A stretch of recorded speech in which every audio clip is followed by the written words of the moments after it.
Thanks to this, you can officially ditch your wallet, tickets, and even now your keys.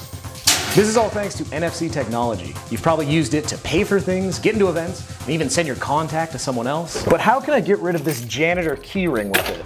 Well, NFC Technology has made previous lame smart locks my favorite piece of tech of whatever year this is. Let me explain. NFC stands for Near Field Communication. It's a short-range wireless technology that allows devices to exchange data securely with a simple tap. Well, after years of development, the Connectivity Standards Alliance, the group behind Matter and Thread, your smart home standardization, has released Aliro. Aliro is the standard, NFC is the tech, and combined, you can now open your door with just a tap.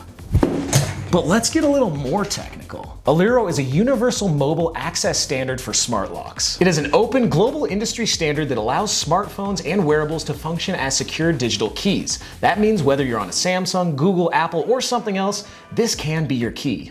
And you can send keys to any of these devices. In the past, you could do something similar with Apple HomeKey, which is pretty darn similar to Aliro. It uses NFC tech, tap to unlock, etc. But you would be stuck to all Apple tech. Now you can send your key from an Apple to a Samsung. Thanks, Connectivity Standards Alliance. As someone who's tried smart locks in the past, I was pretty skeptical that this magical Aliro standard would improve, well, anything. Years back, I tried out this Wise smart lock and I just had to stop using it because it's big, bulky, ugly. It takes so many batteries, and one time it even opened up on its own. But the main reason I stopped using this supposedly smart lock is just because of how much friction there was. There was an app that was separate, you had to unlock it to even unlock it. Sometimes it wouldn't work, the geo fences were all off. Fast forward back to today, I've been testing this Nuki smart lock deadbolt since before the Aliro standard existed. It's sleek, works well, fits most locks, and has a rechargeable battery, but for me, there was still a bit of friction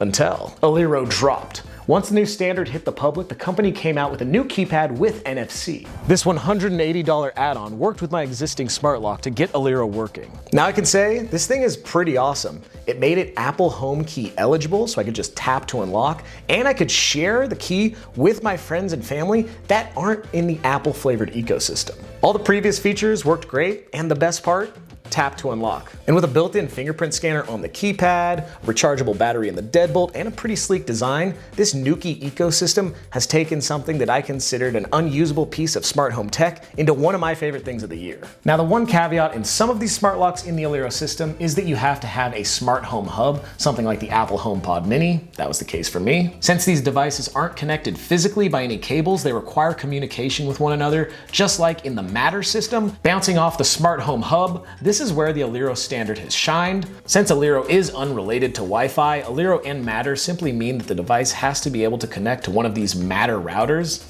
It's an optionality, but locks with Aliro can also have Wi-Fi as well. Now, while this technology isn't the most exciting thing out there, it actually has improved my life in the day-to-day. You know, I just tap, I don't have to carry around all of this stuff anymore. But what do you think? Do you like hearing about these more underground technologies? Would you like to see more videos like this? If so, hit the thumbs up button right down below in the comments what you want us to cover, and I'll see you in the next one.